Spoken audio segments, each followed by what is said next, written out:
Will Prime Minister Modi be head to head with three members of the Gandhi family in the upcoming session of Parliament? I'm Barkha Dutt. You're with the Mojo Story. Our focus today is on the decision by Priyanka Gandhi Vadra to make her parliamentary debut.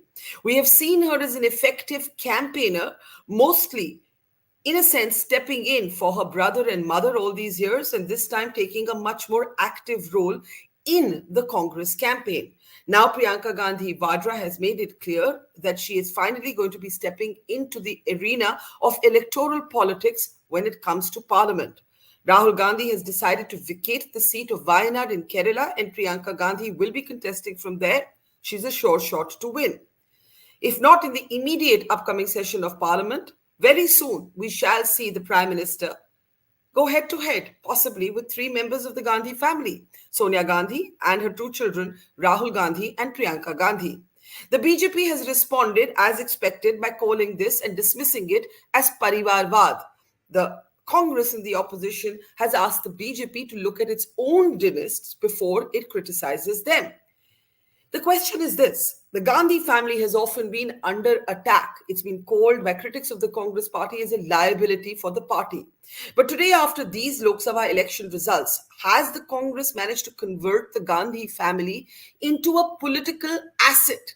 Are those days over where the family could be attacked for being the family? And what will be the impact of Priyanka Gandhi Vadra entering Parliament?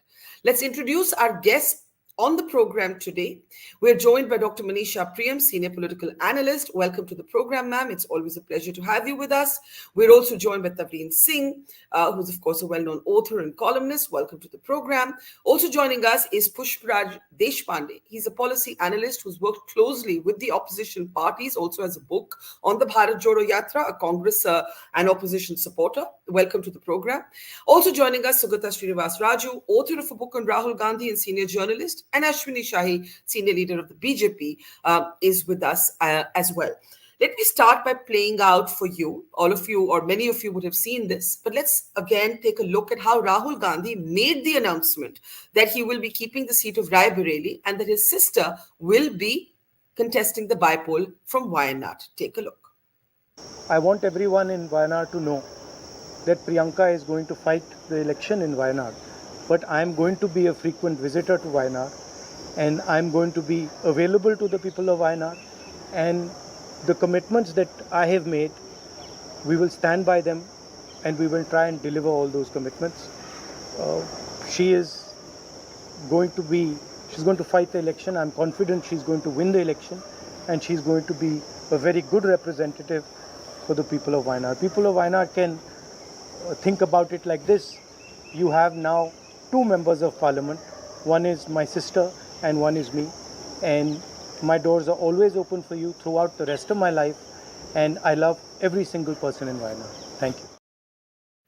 Rahul Gandhi, in his first interview, he didn't do any interviews during the campaign, to the Financial Times, has also said that the Modi government, he believes, will struggle to survive. These are his words in his first interview given to the FT. These comments are coming alongside the decision to enter Priyanka Gandhi Vadra into the parliamentary fray.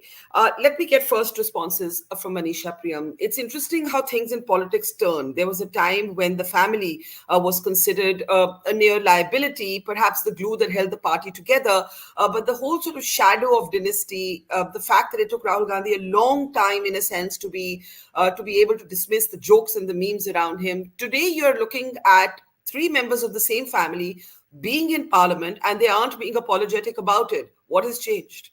A lot has changed. And I think the one descriptor for that change is the ground below.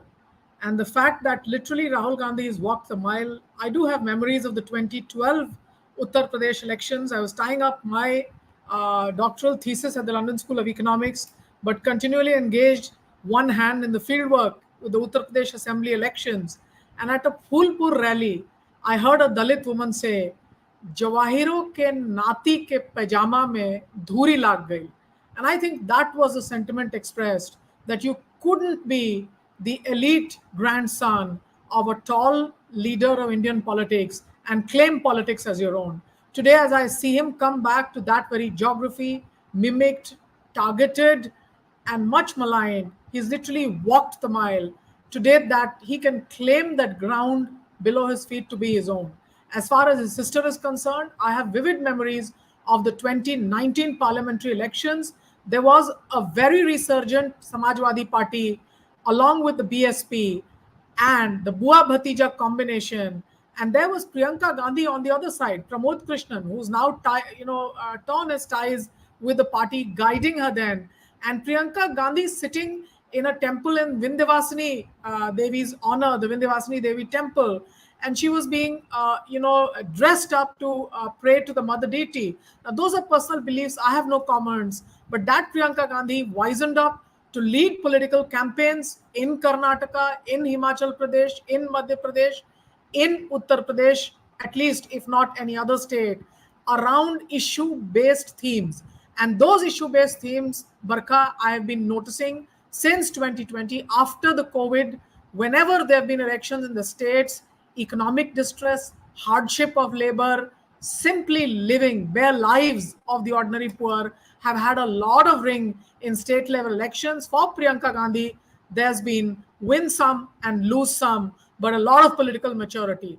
Today, as she goes to Wayanad, she will be accepted as a mature political leader and she will be taken in by the Kerala Congress. Remember, against Rahul Gandhi, they had a very strong left woman candidate in Ani Raja. She's been the face of many Aidwa protests in Delhi, including my own maturity when we protested against the Roop Kumar Sati Kand as college students. So that face in Kerala, and now you will have a Priyanka Gandhi coming up to lead the Congress in Kerala.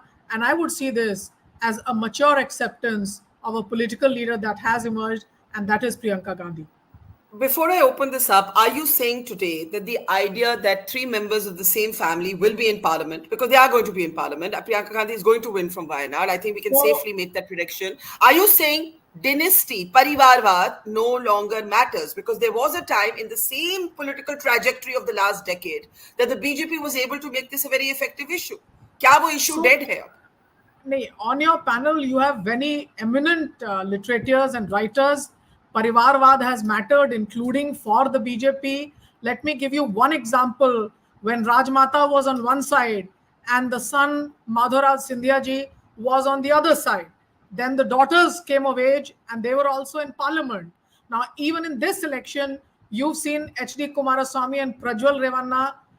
Had Prajwal won, two of them would have been in the same on the side of the BJP. As far as the Congress is concerned, whatever it has done, only the years when Sonia Gandhi tried to distance herself from politics, those would be the years that it would be said that the Gandhi Parivarvad was not dominating or was perhaps playing a backroom kind of thing. And as far as the regional parties are concerned, they have all believed in the family first principle, whether they are the Samajwadis who, whether it was Malayam's umbrella, this thing of all coalition of extremes, all kinds of castes. They've also gone back to consolidating the Parivar in the center. It's Lalu, it's the same situation.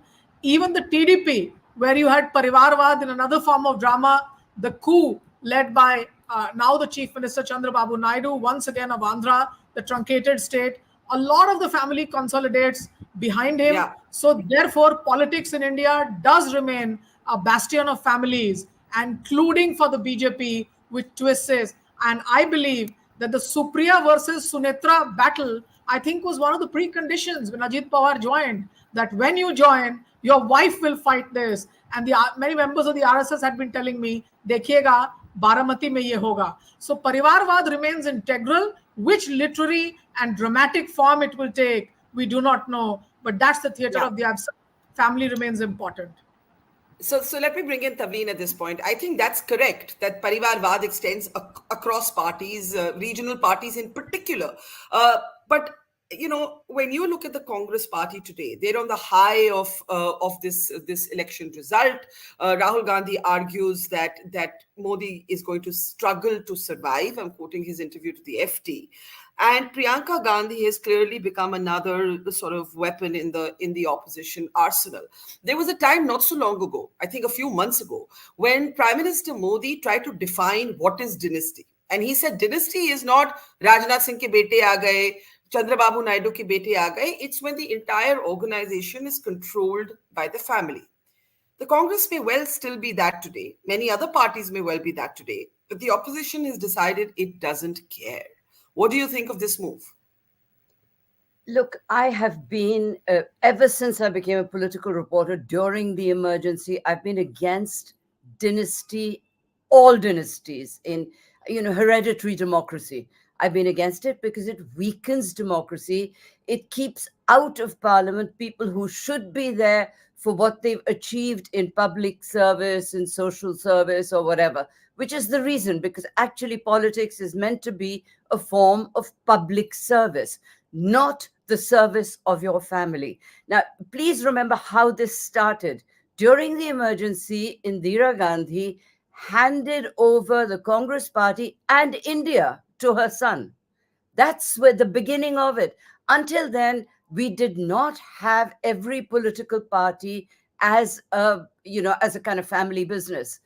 When Indira Gandhi did it, and then, when she won again in 1980 and she won with Sanjay's help, that's when you have the rest of the political parties doing it. And really, as far as I'm concerned, it weakens democracy. It shouldn't exist. Having said that, I want to say that Modi had a real chance to actually, because he's been speaking against it ever since he became prime minister. But if you in your own party are going to encourage, dynasts of, there's an endless list. And I agree with him that it's when you talk about hereditary democracy, it's when a family actually controls a political party and defines it. Now, in the case of the Congress party, it is clearly a family business. It is now, going to have 3 of them in parliament. And I just think that it isn't good for real democracy. And I wish that we had a situation where we didn't have, because you've turned parliament into a private club. It's just not possible for, I cannot tell you the number of people you meet who should be in parliament who can't get their foot in the door because they have the wrong name. But are you saying that the Congress is no longer more guilty of this than other parties? There are enough dynasts in all parties, and therefore Modi's attack has been somewhat blunted because there are enough dynasts on his own side as well.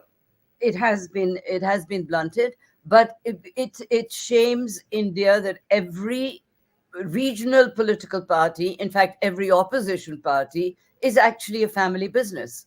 It's and really nobody can take it on. I've been, I actually have seen how people, I don't want to name the names. Sometimes it's just to get that house in Lutyens, Delhi, which has been my other campaign. They should not be given, the most expensive real estate in India, because that is often the lure. Do you know that this is we're the only democracy where MPs are given accommodation. They should be living in their constituencies and have a small office in Delhi. But, as long as you have that, in my view, they're totally linked. I know people who want their son or daughter to come into politics simply to get that house in Delhi. Right? And I think it's shocking. Now, the data is still being, in a sense, looked at closely. How many dynasts made it to this Lok Sabha? The Hindu has an interesting breakup of just looking at young MPs, but we do have the numbers available for the last Lok Sabha. How did different parties fare across groupings when it came to dynasties?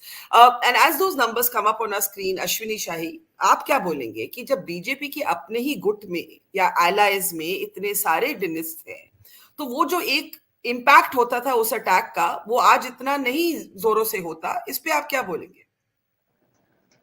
बरखा जी, देखिए, ये प्रियंका जी और कांग्रेस का अपना matter है. इसमें Bharatiya Janata party को बोलने का कुछ नहीं है. वो उनकी अपनी, जैसे तौलीन जी ने कहा कि एक पारिवारिक व्यापार है, ये व्यवसाय है, लाला जी का व्यापार है, मालिकों का परिवार है, तो मालिकों का परिवार कहीं से भी लड़ सकता है, उसमें कोई कुछ बोलने नहीं जाएगा. भारतीय जनता पार्टी को, प्रियंका जी को शुभकामनाएं, वहां से जीत कर आएंगी, फिर आएंगी. उनके परिवार में एक लोग हैं शीला कौल जी से लगाकर देखिए, फिरोज गांधी, संजय गांधी, राहुल गांधी, राजीव गांधी, इंदिरा गांधी, सोनिया गांधी, कितने लोग जो है वहां रायबरेली और अमेठी से ही चुन के आए हैं वहां। तो ये तो उनका पारिवारिक व्यापार है और वो उस कांग्रेस पार्टी के मालिक हैं वो लोग, तो वो तो कुछ भी कर सकते हैं। भारतीय जनता पार्टी का कहीं कुछ नहीं कहना। भारतीय जनता पार्टी उस परिवारवाद की विरोधी है जो ये लोग कर रहे हैं, और हमारे साथ हो या किसी और के साथ हो, जो लोग भी हैं हम उनका विरोध करते रहे हैं। भारतीय जनता पार्टी का दूसरा अगला अध्यक्ष किसी का बेटा नहीं हुआ है आज तक। अगर हुआ है तो मैं चाहूंगा आपके समेत यहाँ पर जितने हमारे पैनलिस्ट हो जरूर उस पर जो है प्रकाश डालें कि कोई हुआ हो कोई अध्यक्ष।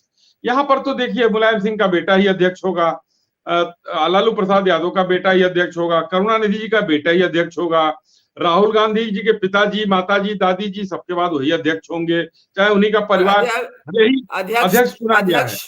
अध्यक्ष तो खड़गे जी हैं। नहीं, मैं वही कहने जा रहा था कि भले ही अध्यक्ष खड़गे जी चुन लिया गया, खड़गे जी का बाइट वो चला दीजिए। हमारे नेता राहुल गांधी जी क्या है? राहुल गांधी जी क्या है? एक पार्लियामेंट के सदस्य हैं ना। अगर अध्यक्ष हैं तो नेता वो हुए।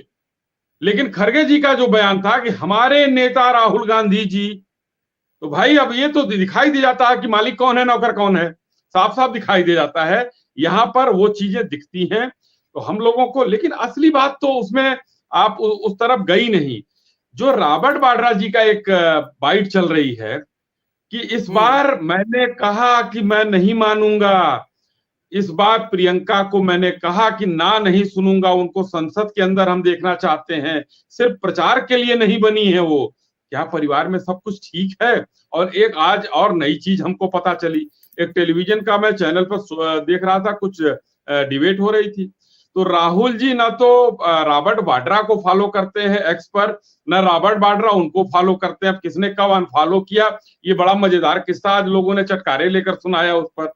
तो ये चीज परिवार में किस तरीके से चल रही है। आखिर प्रियंका वाड्रा जी को देखिए, Priyanka ji hard working lady हैं और वो जहां भी रही है, भले ही यूपी में पिछली बार उन्होंने डुबाया लेकिन उन्होंने मेहनत किया। इस बार उनकी मेहनत रही, कई विधानसभा चुनाव में उनकी मेहनत दिखी है, उनको होना चाहिए था और बहुत पहले उनको सदन में होना चाहिए था। लेकिन आज जो है रॉबर्ट वाड्रा जी का ये इंटरव्यू बड़ा मजेदार था कि इस बार मैंने मना किया। हमारे पास बिल्कुल वो क्लिप है और मैं उसको प्ले करना चाहती हूँ, तो जरा सुन लेते हैं रॉबर्ट वाड्रा का जो बयान, जिसमें वो दो चीजें कहते हैं। एक कि he wanted Priyanka Gandhi to be in mainstream electoral politics, and the other, he doesn't decline yet again his own political ambitions. Take a look. जब भी मेरे से पूछा गया कि आप सक्रिय राजनीति में कब भाग लेंगे, तो मैंने हमेशा बोला कि प्रियंका के संसद में भाग लेने पर, उनको सांसद के रूप पर देखने पर, उसके बाद मैं शामिल हो सकता हूं।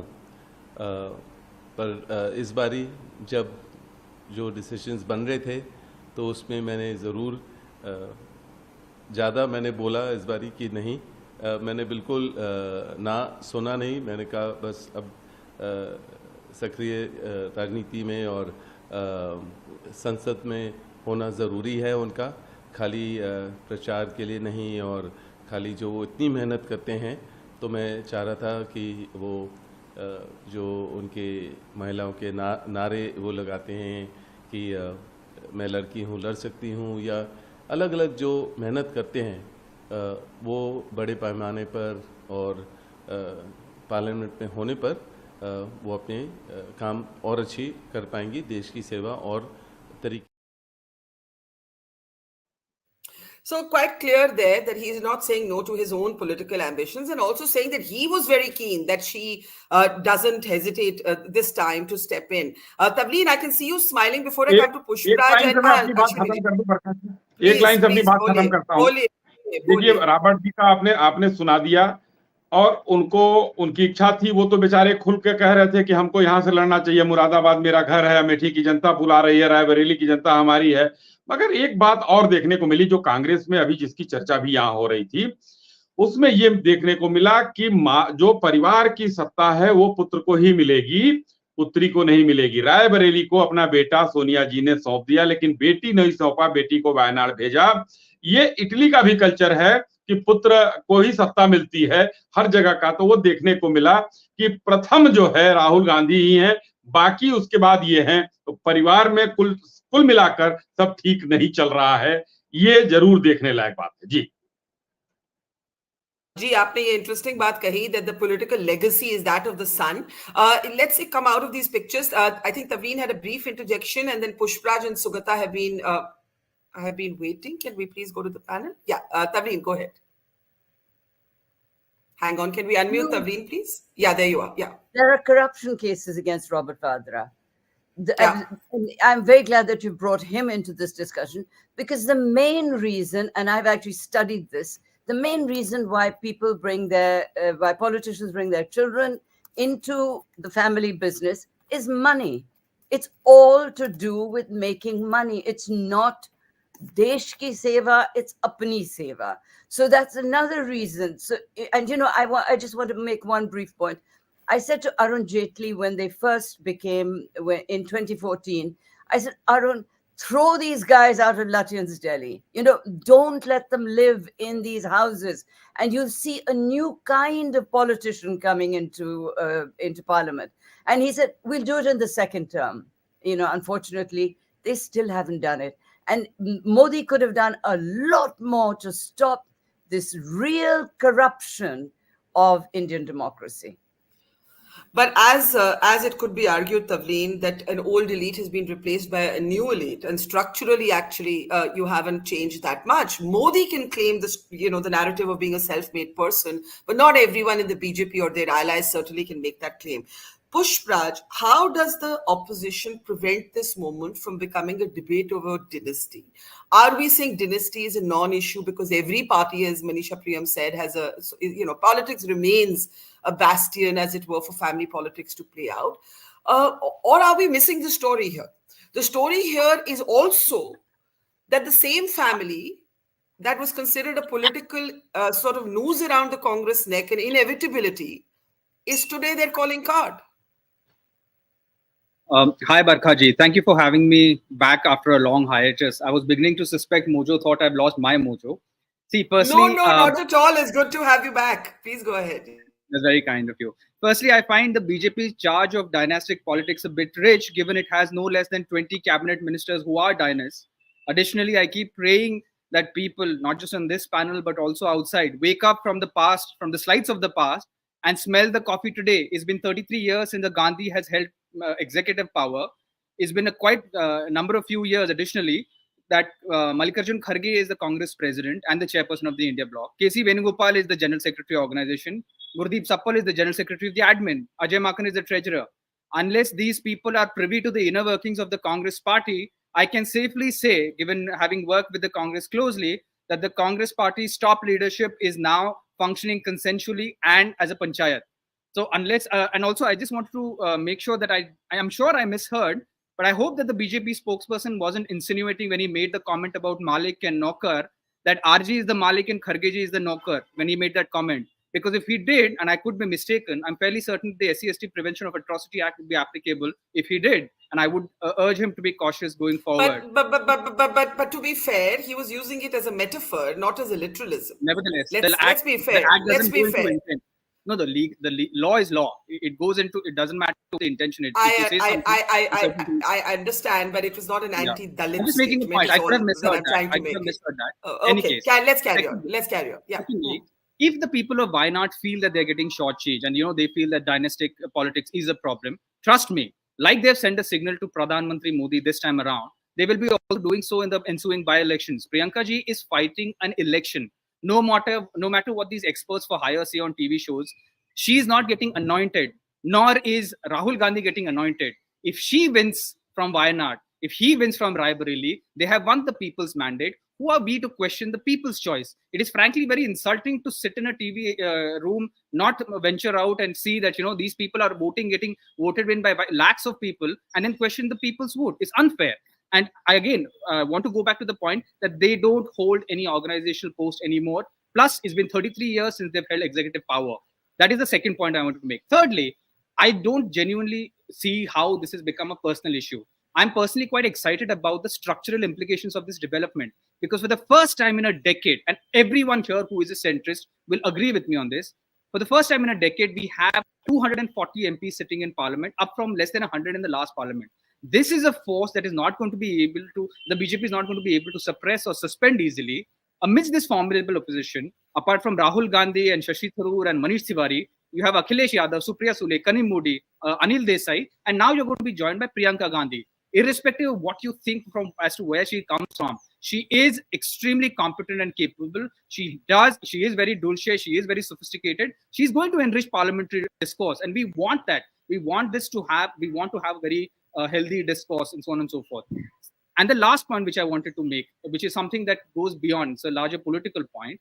I personally feel Rahul Gandhi, in continuing to retain Raebareli, is sending a clear signal that he's going to lead the charge in reclaiming the Hindi heartland. INC's vote share in this election has jumped up to 9.46. It's not too much, but it has certainly gone up. In Uttar Pradesh, and with internal divisions within the BJP and with the BJP and the RSS, this is especially timely. So whatever these people keep saying that the Congress should do, the Congress is doing. Why don't they see that? Kharge ji is leading the I do think the point about a more robust parliament is absolutely well taken. A stronger opposition. Every one of the panelists here, I would say, even the BJP's Ashwini Shahi would accept the importance of checks and balances. But Pushparaj, just one point before I go to Sugata. When we talk about respecting the voter, I think that should apply as much to people who make a choice that is different from our own. And if we can please come out of these pictures, sometimes we don't pay the same respect to the voting choice when it's different from our own ideology. So that's just a point of principle that I'm making. Sugata, you have written about Rahul Gandhi, what you've called his strange burden. Do you think that burden has been shed? Do you think you see a more assertive Rahul Gandhi, fresh from the relative success of this campaign, bringing in his sister as a kind of political comrade, the mother also in parliament, not contesting elections this time, having decided that we don't care what you say about dynasty, we're here to stay? Thank you, Barkha. See, can you hear me? Hello? Yeah. Okay. Yeah. So thank you, Barkha. I mean, it's too premature, Barkha, to say anything about Rahul Gandhi having shed his burden. See, I read the Financial Times interview that he has given, and where he has used hyperbolic expressions like, the political space has been blown up. There has been a tectonic shift in Indian politics. See, I would have hoped that he had spoken a more reasonable kind of language and a kind of a more humble syntax, where he had said that we have created a dent, and going forward we will consolidate our position. That would have been a more appropriate language for Rahul Gandhi to use. See, I really don't understand this kind of enthusiasm that you see with 99. It's the same brazenness of, if 99 can sort of restore that kind of brazenness in the Congress party, where they say we don't care about anything else, we will sort of be here, there and everywhere, then you'll have to start wondering as to what is that reformist agenda that Rahul Gandhi has been speaking for a new India. He wants a lot of things changed in India, but then he's not willing to start at home. He does not, except for the dynastic practice, he wants everything else to change. So when the Prajwal Revana issue happened, Barkha, I wrote in my Times column how dynastic hubris and dynastic entitlement leads to crimes that Prajwal Revana committed. So dynasty, like Tavleen ji said, all dynasty is bad for democracy. You need a kind of an open structure. Having said that, I think can I read out to you, Sugata, a comment from one of our members? Parivarvad, Prasad Duvuri says, Parivarvad is an entitlement attitude rather than a dig at blood relationships. The Gandhis this time have worked, and it has worked for them. This is an interesting point, that when people see people working hard, they're willing to forgive what otherwise seems like entitlement. That is the difference. Barkha, I don't agree with that comment, because the Gandhis have always worked. Did they not campaign in 2014? Did they not campaign in 2019? They've always worked hard. see, the thing is that that is not the issue. They have worked hard, but then there are certain things that you want to change and you go ahead and change.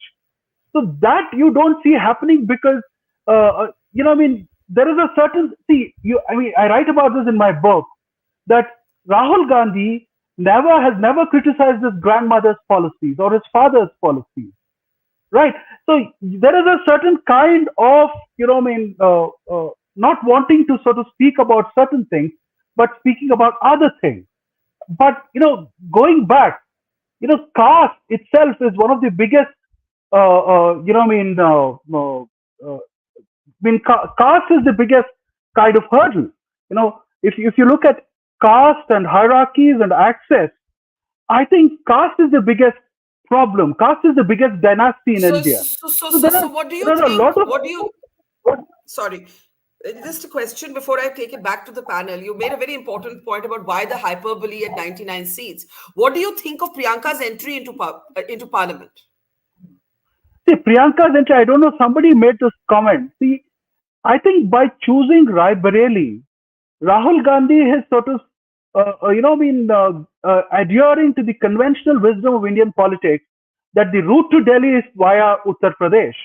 So Wayanad, see, she will certainly win. Priyanka will certainly win because the margin of victory is more than 350,000 votes, both in Wayanad as well as in Raebareli. So that is not a issue at all. But, somewhere deep in my mind, when I was thinking this morning, I was thinking that Rahul Gandhi, after 2022, had got adjusted to the political culture of the South and had sort of started looking very different from the Tufman politics of Uttar Pradesh.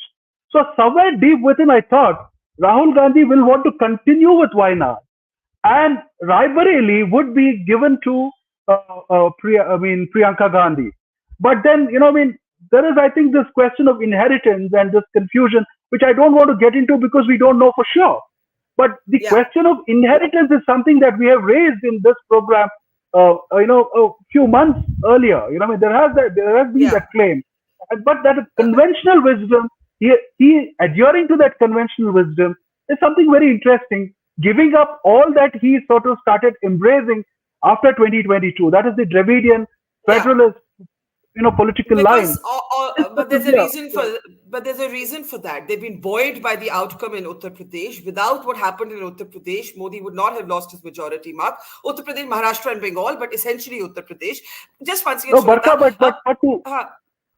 sorry, but to very quickly, I want to just but to attribute this as a complete total success of the Congress party is a little, because you're looking, what has happened is this liberal enthusiasm is coming by just putting Uttar Pradesh at the center of everything and interpreting and discussing. I hear you. You have left out entire South, you have left out entire East, you have left out entire West, you have left out your zeros, and you're just putting Uttar Pradesh there.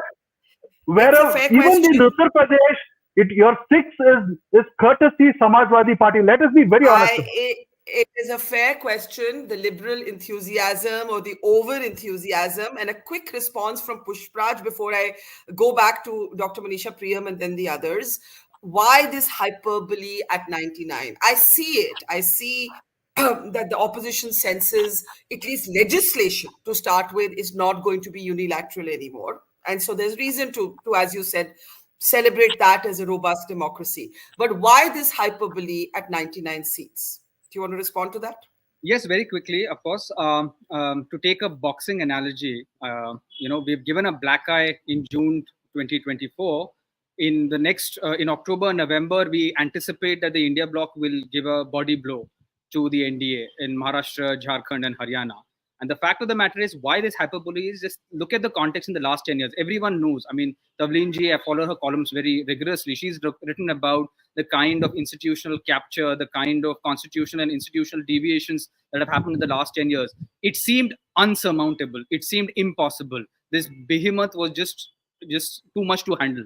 The fact of the matter is the people, and I agree with the assessment with Sugata ji saying that there is a long way for us to do. There is a long way for us to go. Organizationally, ideologically, normatively, and politically, a lot more needs to be done. I think this has given a window of opportunity for us to start doing that kind of work so that we are able to defeat the BJP, not just electorally, but also ideologically. That's why there is this excitement, because now we can operate, progressive forces can function. So, in a way, the myth of Modi as this invincible, unbeatable political persona, I think, is the point that Pushparaj is talking about. And Dr. Manisha, Priyam, let's bring you in. The BJP has already played many cards. 2014 was a vote for change. It was an anti-Congress vote and a vote for change. 2019 was the national security election. 2024, the BJP hoped would be a governance plus Hindutva election. The Hindutva part of it didn't work. It didn't work. It certainly didn't work in the Hindi-speaking states. For Modi to counter this sort of multiplication of Gandhi forces, he also needs a fresh narrative. What might that be? Can you hear me? Okay. Yes. Yeah. As you can see, this is Delhi without power and no water. So that's the democracy that we are in, because I believe some parts of Delhi have voted the Aam Aadmi Party. And, the Aam Aadmi Party was definitely not an example of dynastic politics.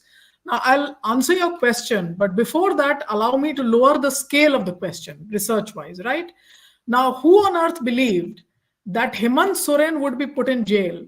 And how many of you put your hands up and say that you ever knew that Kalpana Soren was a budding political candidate? I'm very close to Jharkhand on the ground, know Hemantji very well, but Kalpana Soren was never a candidate. And whoever knew that she would be campaigning for the Jharkhand Mukti Morcha and bring in all 5 tribal seats in Jharkhand. So now what pushed dynasty into politics? Who pushed the wife into politics? And who got Sita Soren? If that was not bad enough, then who got to Sita Soren? When did Sita Soren become eligible to be a member of parliament? Why did the BJP discover her at the nth hour and field her from what was an important seat for Shibu Soren, who's referred to still as the Dishum Guru in the region, right? Now, who sparked the fires of dynasty? Just take it down to scale. Sometimes when people just don't have any other resources of political voice, they fall back on political families they trust.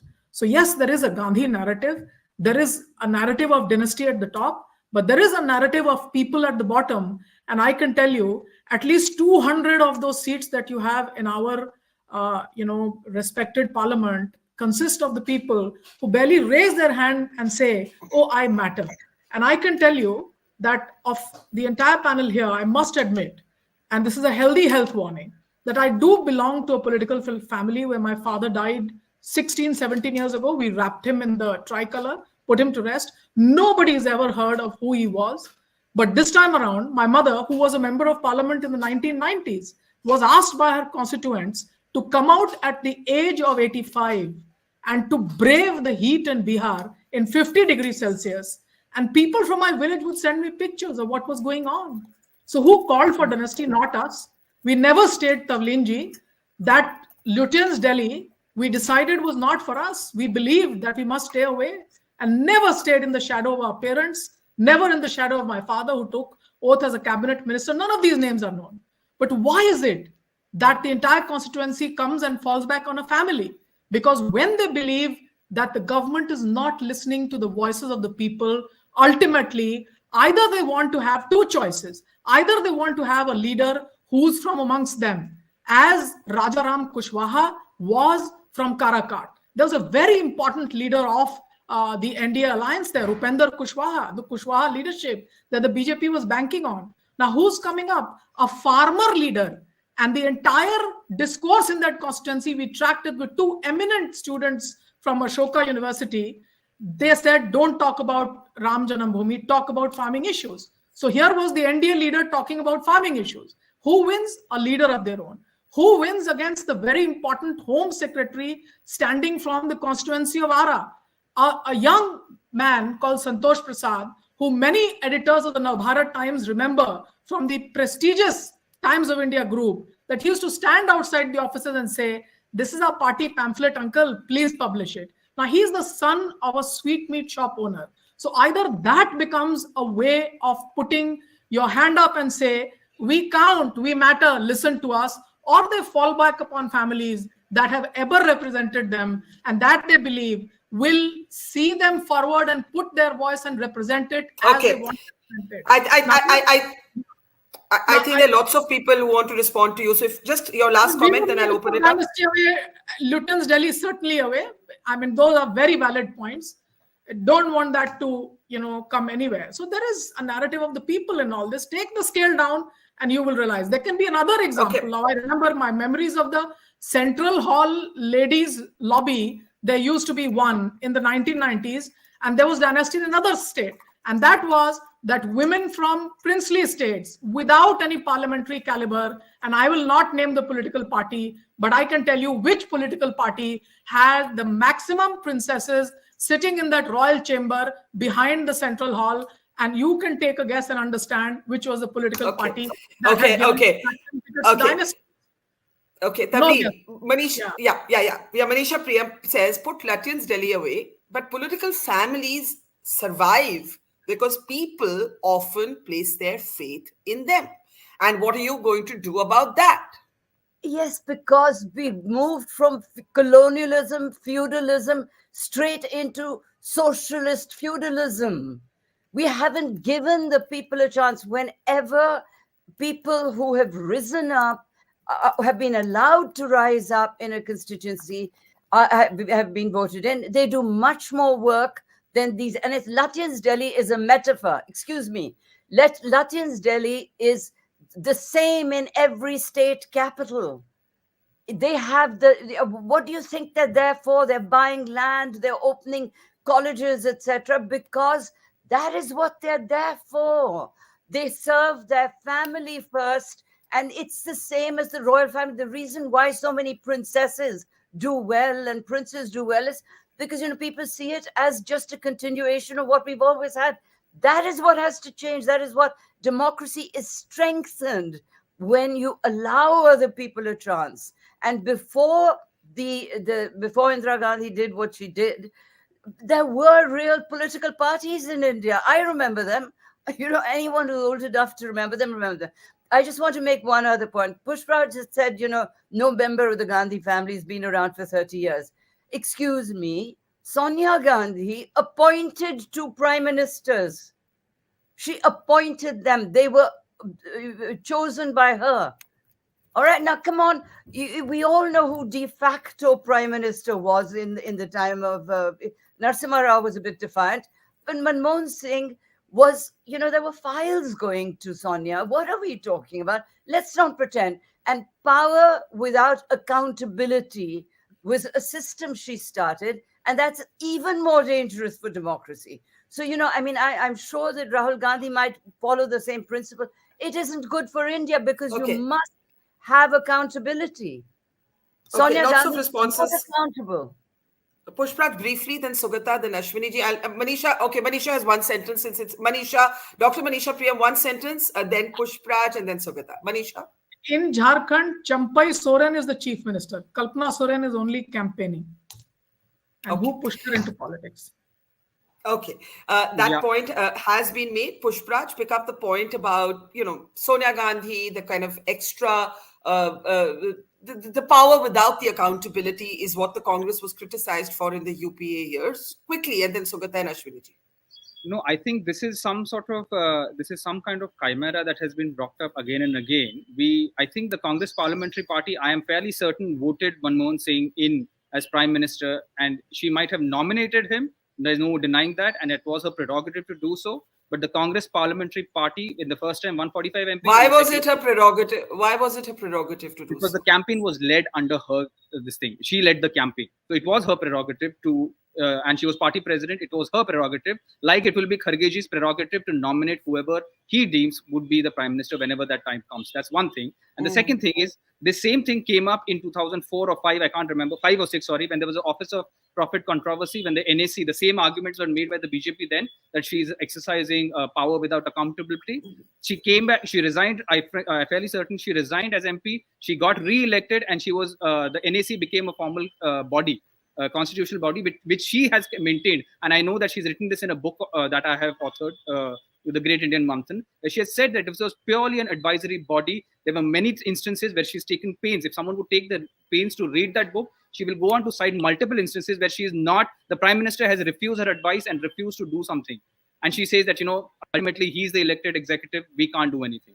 So that, let's not get into counterfactuals. One can get into counterfactuals all the time. But Sugata, I just do briefly want to come back to Robert Vadra. I don't know if this will actually happen, if this is just a sidebar. If it happens, will it be accepted as well? We don't know. We simply don't know how this is going to play out. But let's also talk about what might change in politics. Priyanka Gandhi Vadra so far was treated by the BJP as a campaigner. She effectively came into operation in election season, not in between elections. Now she is going to be a full-fledged politician. Mr. Vadra may return to the headlines. Those cases that are in cold storage, you may see them being opened. I don't know. How's this going to play out? Barkha, before I answer that question, one little comment on what Manisha ji was saying. See, Shibu Soren is in jail. Why is he in jail? The root of all that is, personal histories aside, I respect what Manisha ji said, but the problem arises with political families when they become a certain kind of mafia and capture the parties, capture resources. And why is it that certain political families are explained to us as the glue that holds everything together? It's because they control the resources. So let us not sort of, fool ourselves by, saying that, there are political families and there are good political families, there are bad political families. People want them. See, they've captured the system. And if you look at regional parties, you realize how far it has gone. It's run like absolute mafia system. So that is one part of the thing. The second thing is, this Priyanka Gandhi coming into parliament is a very interesting kind of development.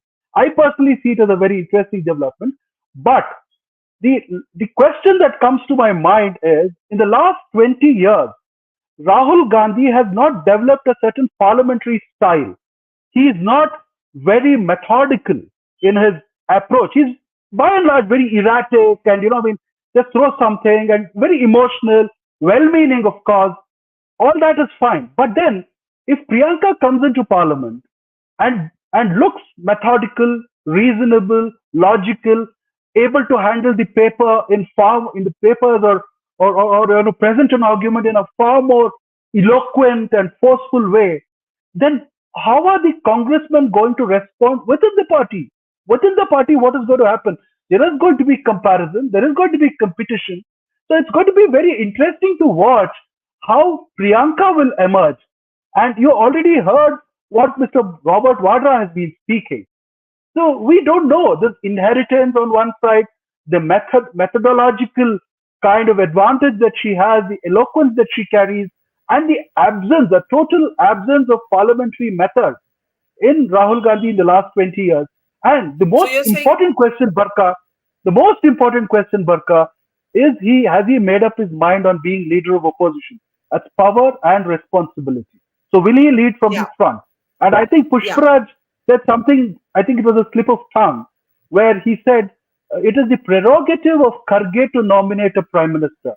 Why is it the Congress party not saying? Sonia Gandhi. Sonia, yeah. So why is it that Mr. Kharge has the prerogative of nominating somebody and not himself becoming? Has the Congress party ever said that Mr. Kharge is our prime ministerial candidate? He's far more experienced, seasoned. So these are the contradictions in a family-run party, which I don't think we should sort of, push aside, push behind the carpet. Okay, I think that's a very important point that nobody would think, except when the India Alliance confabulations were on, and I think Mamta Banerjee and Arvind Kejriwal did propose Mr. Kharge as a possible prime ministerial candidate, and that was not accepted. And then it broke. And then it broke. The India Alliance broke after that. Before Pushparaj responds, Ashwini ji has been waiting. Ashwini ji, and then last comments from everybody. Ashwini ji, कैसे handle करेगी BJP एक parliament जहां पर इतना voluble एक opposition होगा? See what is healthy is जो parliament एक तरह से वन साइडेड था वो अब एक कंटेस्टेड स्पेस होगा, इतना तो मानना पड़ेगा। देखिए, लोकतंत्र है, लोकतंत्र में अच्छी खूबसूरती है कि एक सशक्त विपक्ष हमको मिला है और वैसे ही हैंडल करेंगे जैसे अभी शुरू में होते इनकी सरकार नहीं बनेगी। राजाओं के मुंह से आई थी 295 हमको मिलेगा, जैसे 75 के बाद 295 मिला था उनको जीतने के बाद। तो बहुत सी चीजें चल रही हैं, हम उससे भी लड़ेंगे, सरकार नहीं चलेगी, वो समर्थन खींच लेंगे, हम सबसे निजात पाके सरकार आज हमने रिकॉर्ड बना दिया है।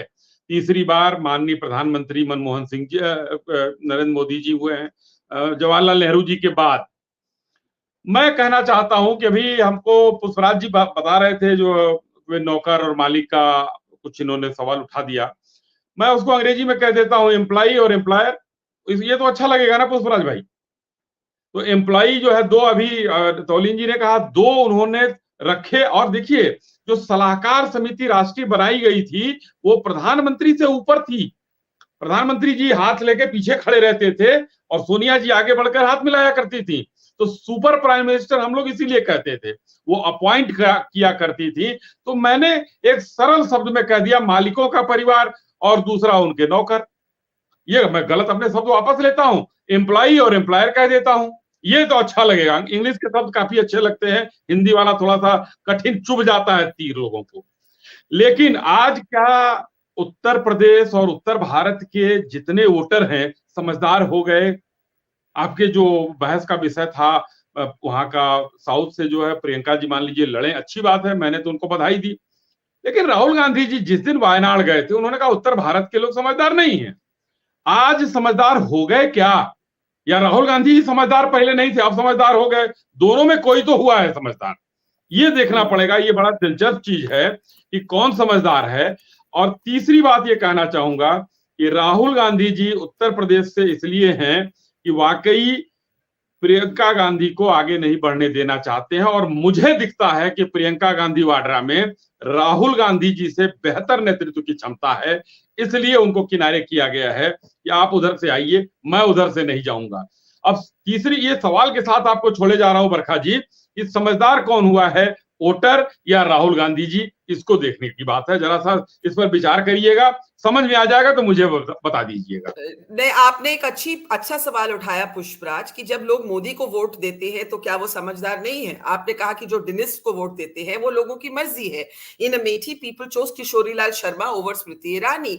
इन Wayanad they have chosen Rahul Gandhi over Annie Raja. तो respect people, I agree with you, but liberals don't respect people when they vote, let's say for Modi और for, if Amethi had gone Smriti Irani, you wouldn't have shown the same respect for voters.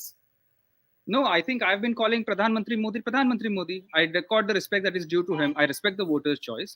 And I don't know which liberals you're talking about, these secular fundamentalists who tend to look at these things in black and white binaries. I don't agree with it. He's the elected prime minister. He's been elected for the third term. And I have to respect him as the prime minister. He's my prime minister. That's one thing. And as far as Ashwini, to respond to Ashwini ji, एक परिपक्व लोकतंत्र में शायद कुछ शब्दों का प्रयोग अनिवार्य है, गलत है। तो हम लोगों ने, क्योंकि हम लोग प्रगतिशील ताकतें हैं, प्रगतिशील लोग हैं जो संविधान में आ सकते हैं, हम लोगों को अपनी भाषा पे नियंत्रण रखना चाहिए। बस उतनी ही मेरी एक छोटी सी बात थी, वही मेरी टिप्पणी थी। उसके बियॉन्ड तो बाकी सब हम लोग तो चर्चा करते ही रहेंगे। जो हिंदी की आप बात कर रहे थे वो मुझे चुभ नहीं रही थी, वो बस नॉर्मल बात थी। And the last point, the last point, which is what Sugata ji was talking about, I agree. Kharge ji can, of course, nominate himself. And right now, if you remember, he is the chairperson of the India bloc. That has a certain connotations. And it was very well recognized in those meetings. I was involved in those meetings, so I know what was discussed behind closed doors. Why the alliance broke apart, why people left, and now they are part of the NDA, you need to ask them that. But it was their problem. The other blocs, the other parties didn't break apart because of this thing. That question and the normative report of what was suggested continues to hold that today. It is his prerogative as it was hers because they are the president of the Congress party, the largest party. Do you believe Rahul Gandhi will or should take the LOP, the leader of opposition role in parliament? That's way above my pay grade. I personally feel he should, but I also think that this is the choice of the Congress parliamentary party. Okay, so in concluding remarks, let's look at what's immediately going to change in politics. You said what Rahul Gandhi said to the FT is hyperbole. If you had to describe what's going to happen, What do you see happening? Because you see, the BJP has 3 very tough assembly elections coming up: Maharashtra, Haryana, Jharkhand. And I think that's the point that Pushparaj also made, that the black eye can turn into a body blow. Then you have parliament, where you'll have a very aggressive set of speakers, for sure, and they'll be more in numbers in the opposition than they were. So things are going to shift. Yeah.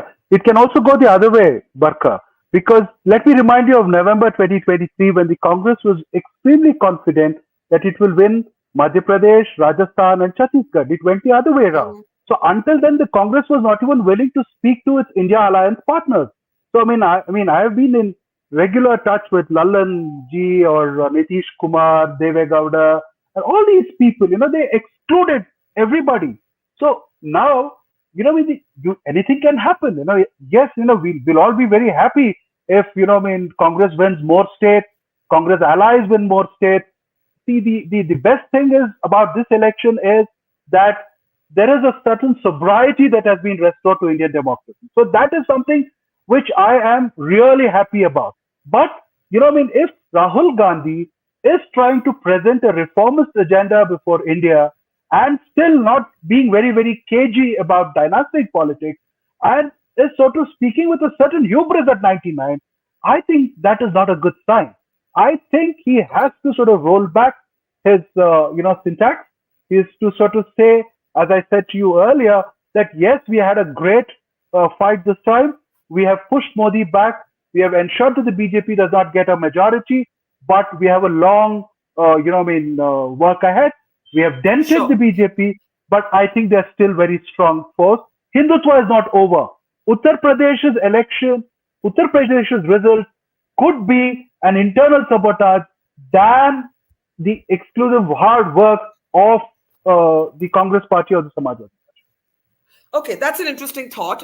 Felled by their own, not that Hindutva as an ideology is a done narrative for the BJP or for Indian politics. Dr. Manisha, Priyam, and then I'll let Tavleen have the last word. Manisha? Manisha, can you hear me? I think Manisha is frozen. Tavleen, go ahead. I'm actually very happy. Can you hear me now? Go ahead, Tavleen.